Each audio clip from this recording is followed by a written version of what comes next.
Há mais de 50 anos, um fazendeiro rico, o Coronel Bento, dominava aquelas terras. Ele tinha uma grande fazenda nas proximidades de São Bento, situada num lugar ermo, a quilômetros de distância de qualquer outra propriedade. O coronel era conhecido por sua severidade e por ser um homem cruel com seus empregados, mas tinha uma filha, Mariana, que ele amava mais do que qualquer coisa no mundo. Mariana, uma jovem de 12 anos, era uma menina alegre e curiosa, que gostava de explorar as terras ao redor da fazenda. Mas um dia, algo terrível aconteceu. Ela desapareceu sem deixar vestígios. Após dias de busca sem sucesso, a tristeza tomou conta da casa. A versão oficial era que a menina havia sido raptada por cangaceiros ou se perdido na caatinga, sendo devorada por animais selvagens. Mas os empregados murmuravam sobre algo muito mais sinistro. Dizem que, na noite de seu desaparecimento, Mariana havia desobedecido o pai e saído sozinha pela trilha que levava a um sobrado antigo, já em ruínas, que ficava nos limites da fazenda. Esse sobrado era conhecido como um lugar amaldiçoado, pois, anos antes, um homem enlouquecera ali após a morte brutal de sua esposa e filhos nas mãos de cangaceiros. Desde então, ninguém ousava se aproximar do lugar, exceto a pequena Mariana, que desconhecia ou não acreditava nas histórias de assombração. Naquela noite, houve uma tempestade repentina. Os trovões ecoaram por toda a região e relâmpagos cortaram o céu. Quando o coronel deu por falta de sua filha, já era tarde demais para sair em busca dela na escuridão da noite. Ao amanhecer, uma busca desesperada começou, mas apenas as pegadas da menina foram encontradas na trilha de terra vermelha, indo na direção do sobrado, nunca voltando. Após semanas de busca infrutífera, o coronel fechou o caso, mas a tristeza e a culpa o consumiram. Os empregados da fazenda juravam que à noite podiam ouvir risos infantis e o som de pés correndo pela estrada velha que levava ao sobrado. Pior ainda, alguns afirmavam ter visto a figura de uma menina de vestido branco vagando pela trilha nos dias de chuva. Com o tempo, a fazenda foi abandonada e o coronel morreu, consumido pela culpa e pela solidão. No entanto, as aparições continuaram. Motoristas que passavam pela estrada velha, especialmente à noite, começaram a relatar encontros estranhos. Eles viam uma menina sozinha na beira da estrada, descalça, com um vestido branco sujo de lama, olhando fixamente para o vazio. Quando paravam para oferecer ajuda, ela sumia, como uma miragem. Uma dessas histórias é particularmente famosa. Um caminhoneiro conhecido como Zé da Carreta relatou o seguinte: era noite de lua cheia e eu vinha de Juazeiro do Norte, voltando para Recife. Já tinha ouvido falar dessa tal menina, mas sempre achei que era besteira. Quando estava passando pela estrada velha de São Bento, a caminho da BR, vi uma figura pequena na beira da estrada. Era uma menina de uns 12 anos, com o cabelo solto e um vestido branco todo sujo. Pensei que era uma dessas crianças que se perdem no sertão, então parei o caminhão. Quando abri a porta, ela já não estava mais lá. O estranho é que eu a vi nitidamente pelo retrovisor quando passei por ela. Fiquei arrepiado. Aí, quando fui ligar o caminhão de novo, escutei uma risada. Era uma risada de criança, mas ao mesmo tempo, não parecia de uma criança de verdade. Aquilo me gelou até os ossos. Nunca mais passei por aquela estrada de noite. Os anos passaram, mas os relatos da menina da estrada velha continuaram. Jovens da cidade que costumavam explorar as ruínas do sobrado contavam histórias assustadoras sobre estranhos ventos e vozes infantis no ar. Dizem que nas noites de tempestade é possível ver a figura da menina parada em frente ao sobrado, como se esperasse que alguém viesse buscá-la. Em 1998, uma equipe de televisão foi até São Bento para filmar um documentário sobre assombrações do sertão. Durante a noite, enquanto filmavam na estrada velha, as câmeras captaram algo inesperado.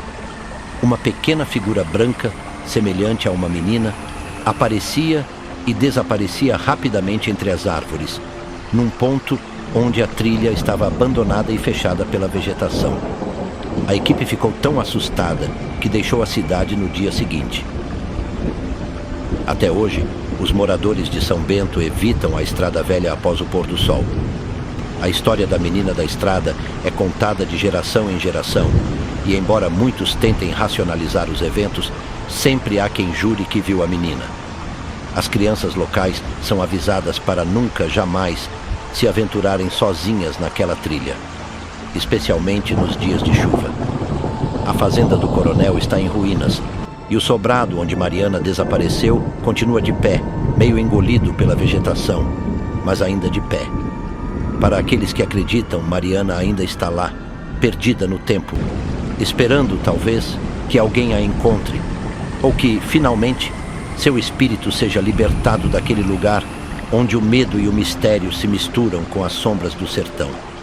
Essa é apenas uma das muitas histórias de assombração que o Nordeste brasileiro guarda em sua rica tradição oral.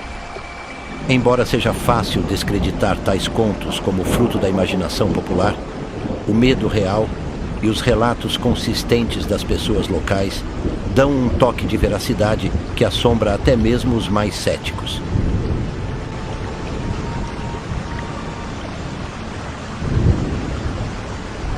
Em 1904, uma grande família, os Araújo, dominava a região.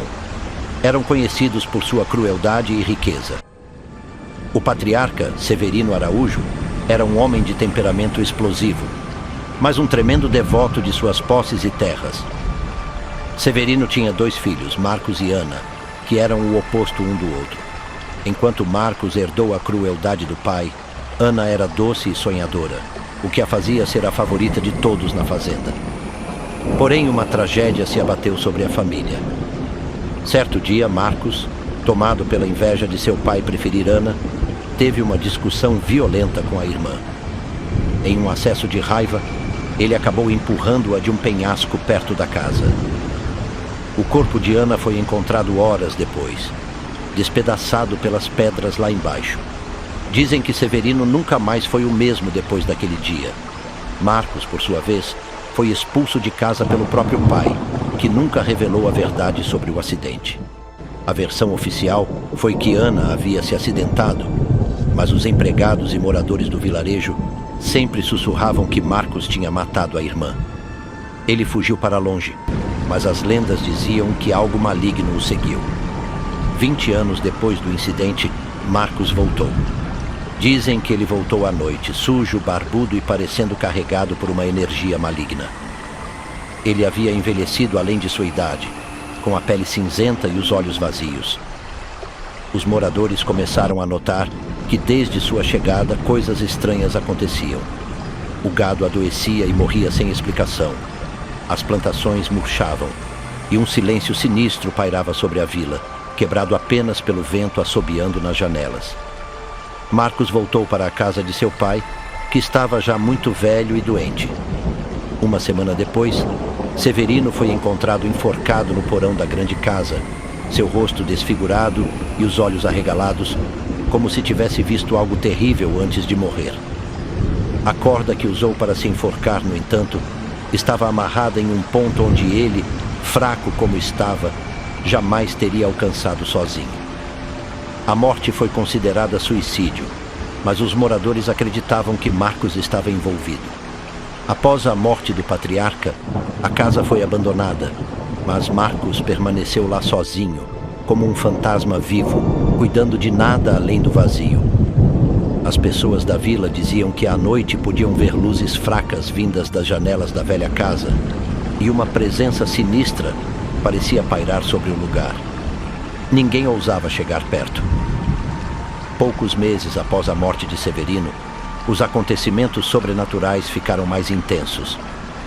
Os relatos diziam que nas noites de lua cheia se podia ouvir gritos vindos da casa e sombras estranhas se moviam ao redor das janelas. Certo dia, uma criança desapareceu misteriosamente. Seus pais, desesperados, procuraram por todos os cantos da vila, mas não encontraram vestígio algum do menino. Os mais antigos começaram a lembrar de uma antiga história sobre a maldição de Cruz da Maldição, que dizia que, quando uma injustiça terrível permanecesse sem resolução, o espírito do lugar clamaria por sangue até que uma dívida antiga fosse paga. Acreditava-se que o sangue inocente era o preço a ser cobrado. Dias depois, uma mulher chamada Josefa, empregada da casa dos Araújo, revelou um segredo aterrador. Em seu leito de morte, em meio a delírios, Josefa contou que havia visto Marcos praticando rituais estranhos no porão da casa e que ele não estava sozinho. O espírito de Ana, sua irmã morta, vagava pela casa exigindo vingança. Mas não era mais a doce menina que todos lembravam.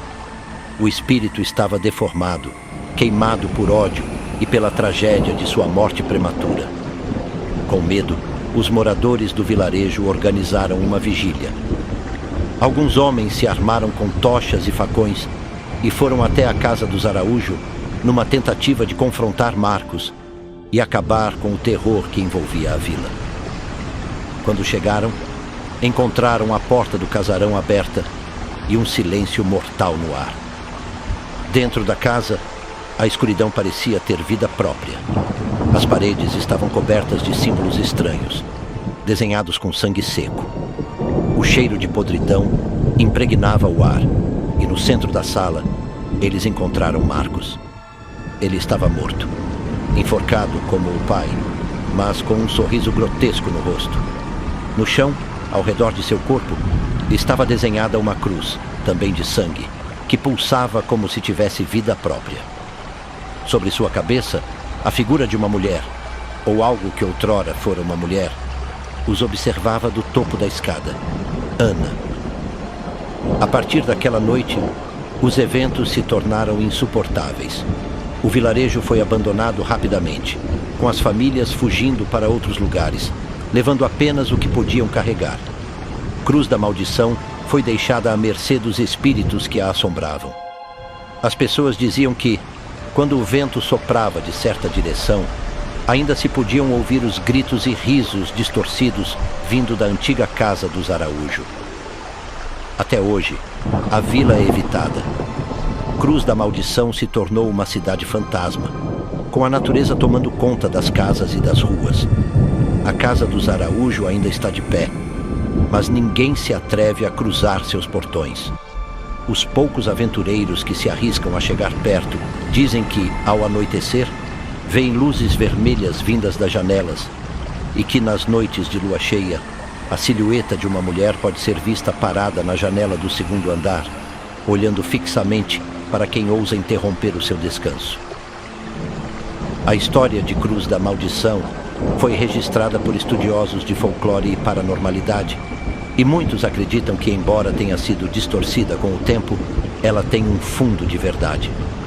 De fato, registros históricos confirmam a existência da família Araújo, e documentos antigos mostram que uma série de mortes inexplicáveis ocorreram naquela região no início do século XX. Ninguém sabe ao certo o que realmente aconteceu na casa dos Araújo, mas uma coisa é certa: as lendas do Nordeste brasileiro são ricas em histórias de assombração que, seja pelo medo coletivo ou pela verdade escondida nas sombras, continuam a nos assombrar até hoje.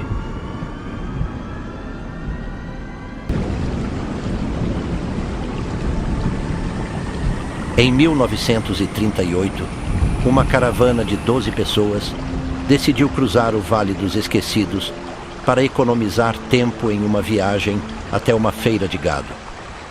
Eram homens e mulheres simples, alguns com seus filhos, e um guia experiente chamado Seu Damião, que conhecia cada trilha, cada curva e cada perigo daquela terra.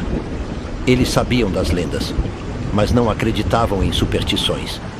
Para eles, o Vale dos Esquecidos era apenas mais uma rota isolada, um atalho perigoso, mas necessário.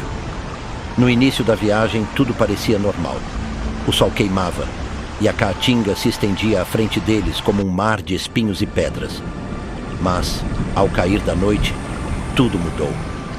Eles haviam acampado no centro do vale, Um lugar marcado por grandes formações rochosas e cactos altos. Ao longe, viam as sombras das montanhas e o silêncio era opressor. Seu Damião, que estava acostumado ao sertão, começou a sentir algo errado. Um frio anormal percorreu sua espinha e os cavalos, geralmente dóceis, começaram a ficar agitados. Foi aí que o terror começou. O primeiro sinal de que algo estava terrivelmente errado foi um grito agudo que ecoou pelo vale. Todos os presentes congelaram no lugar. O grito não parecia humano. Era um som agônico, profundo, como se viesse de várias direções ao mesmo tempo. Os homens da caravana se entreolharam, alguns segurando armas rudimentares, mas não havia nada para ver. Apenas a vastidão do deserto noturno e o som dos ventos que começaram a soprar. Seu Damião tentou acalmar o grupo, dizendo que era provavelmente algum animal da caatinga, mas o medo crescia entre eles. Então, o segundo grito veio, desta vez mais próximo, e foi seguido por algo ainda mais assustador. Passos.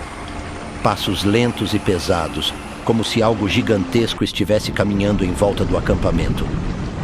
As mulheres seguravam seus filhos, e os homens circulavam ao redor da fogueira com olhos arregalados. De repente, um dos homens da caravana, José do Açude, olhou para a escuridão e apontou com a voz trêmula. "Olhem! Ali!"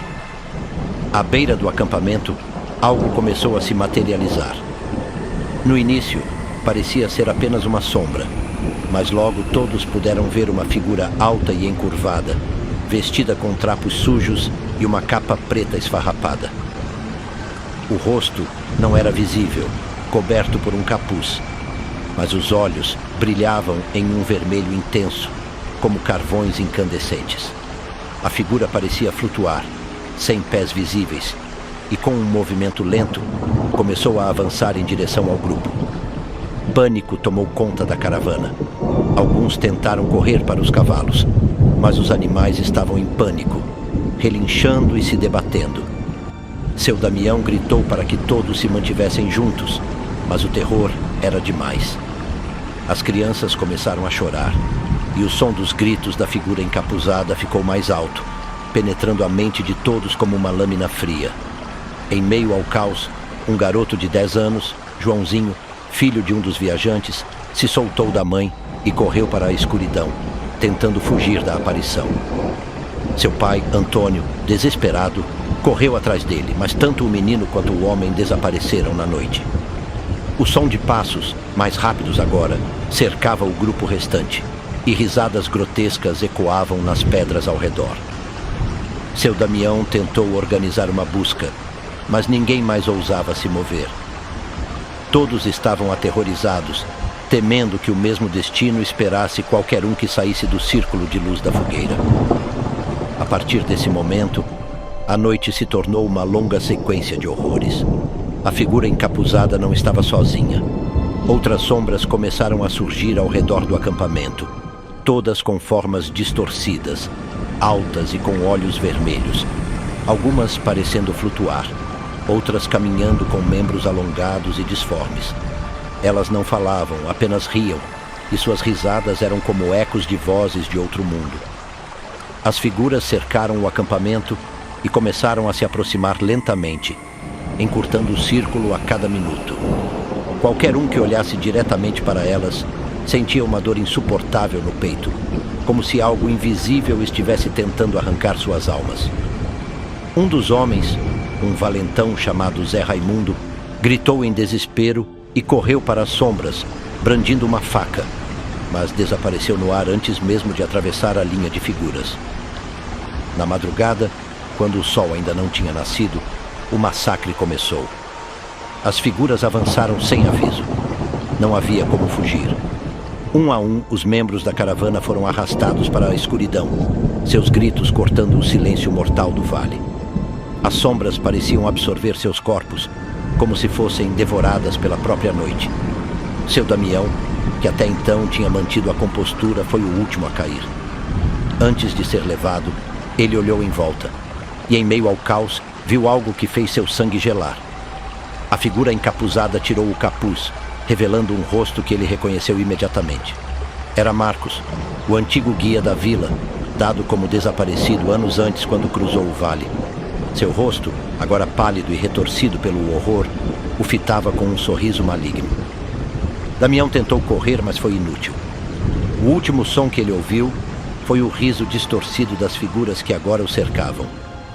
Na manhã seguinte, outro grupo de viajantes passou pelo Vale dos Esquecidos, mas não encontrou sinal da caravana. Tudo o que restava era a fogueira ainda fumegante e os pertences espalhados pelo chão, como se as pessoas tivessem simplesmente evaporado no ar. Não havia corpos, nem rastros. Desde aquele dia, ninguém jamais cruzou o Vale dos Esquecidos novamente. A estrada foi abandonada e coberta pela vegetação, e as histórias daquele lugar se tornaram lendas aterrorizantes, contadas para afastar os curiosos. O que aconteceu naquela noite permanece um mistério, mas os poucos relatos que ainda sobrevivem falam de uma maldição antiga, algo muito mais antigo do que a própria civilização que se formou ao redor do sertão. Algo que exige almas, que se alimenta do medo e da vida daqueles que ousam adentrar suas terras amaldiçoadas. E até hoje, quando o vento sopra nas noites mais escuras, há quem diga que ainda pode ouvir os gritos de agonia e o riso perverso ecoando pelas pedras do Vale dos Esquecidos.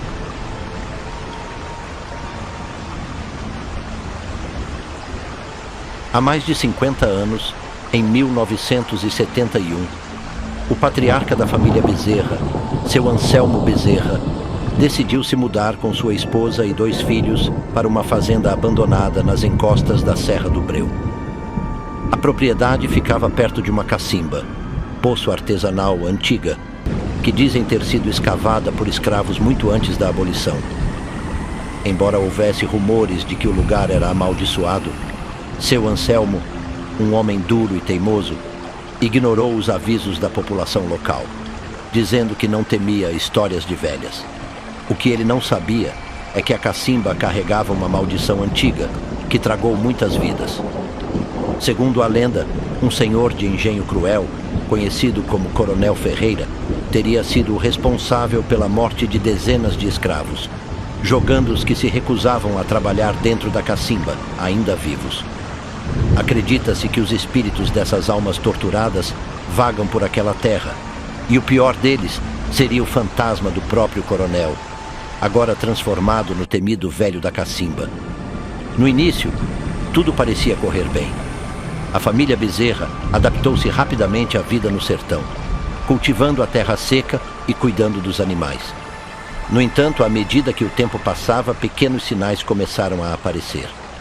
À noite, Anselmo e sua esposa, Dona Margarida, ouviam ruídos estranhos vindos do lado de fora da casa. Eram sussurros fracos e indistintos, como se alguém estivesse rezando ou lamentando. Os filhos, Pedro e Joana, passaram a ter pesadelos frequentes, nos quais sempre sonhavam com um velho de aparência apodrecida, vestido de trapos, que os chamava para a cacimba.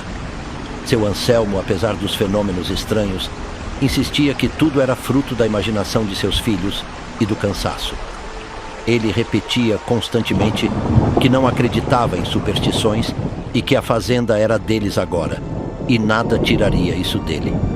O verdadeiro pesadelo começou em uma noite sem lua, quando os gritos de Pedro ecoaram pela casa.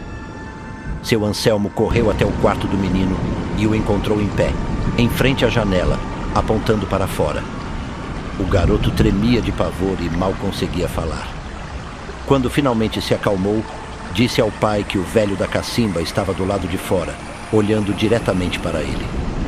Anselmo saiu com uma espingarda em mãos, certo de que algum ladrão ou invasor havia assustado o menino. Mas quando chegou à cacimba, tudo o que encontrou foi o som abafado da água ecoando de dentro do poço. Nenhum rastro, nenhuma pegada. O vento soprava frio e a noite parecia mais densa do que nunca. Ao voltar para a casa, Anselmo se deparou com algo que jamais esqueceria. Gravado com arranhões profundos na porta da frente, estava o nome de Pedro, seguido de uma frase que gelou seu sangue: "Ele é meu agora." Na manhã seguinte, Pedro estava desaparecido. A casa inteira foi revistada. A fazenda foi percorrida de ponta a ponta, mas não havia sinal do menino. Seu Anselmo acreditava que o filho, em um ato de rebeldia, havia se escondido em algum lugar por perto. No entanto, Dona Margarida, que sempre teve um senso mais aguçado para o sobrenatural, sabia que algo terrível havia acontecido. A única coisa que restava a fazer era procurar ajuda no vilarejo. No caminho para a cidade, Anselmo e Margarida encontraram seu Bento, um antigo morador da região, que, ao ouvir sobre o desaparecimento do garoto, fez o sinal da cruz e aconselhou-os a deixar a fazenda imediatamente. Ele contou, com voz trêmula, sobre o velho da cacimba, o espírito do coronel Ferreira, que agora vagava pelas terras em busca de almas para arrastar ao fundo do poço. Seu Bento jurou que já havia ouvido outros casos semelhantes de pessoas desaparecidas perto daquele lugar, e que uma vez que o espírito colocava os olhos em alguém, não havia volta. Desesperados, mas céticos quanto às histórias de seu Bento, Anselmo e Margarida voltaram à fazenda. Mas quando chegaram, encontraram um cenário ainda mais aterrador. Joana também havia desaparecido. O que era ainda mais sinistro é que, gravado na porta novamente, com os mesmos arranhões profundos, estava agora o nome de Joana, seguido da mesma frase: "Ela é minha agora." Dona Margarida entrou em completo desespero, caindo de joelhos e chorando copiosamente, enquanto Anselmo, tomado por uma fúria cega, decidiu que enfrentaria a maldição com as próprias mãos. Pegou a espingarda, uma lanterna e foi direto para a cacimba. Ao se aproximar do poço, o ar ficou ainda mais frio e a luz da lanterna começou a falhar. Os sussurros, antes fracos e distantes, agora estavam altos e ininterruptos. Quando Anselmo chegou à borda da cacimba, ele finalmente o viu. O velho da cacimba emergindo lentamente das profundezas. Seu corpo era uma massa pútrida de carne e ossos, envolta em trapos sujos.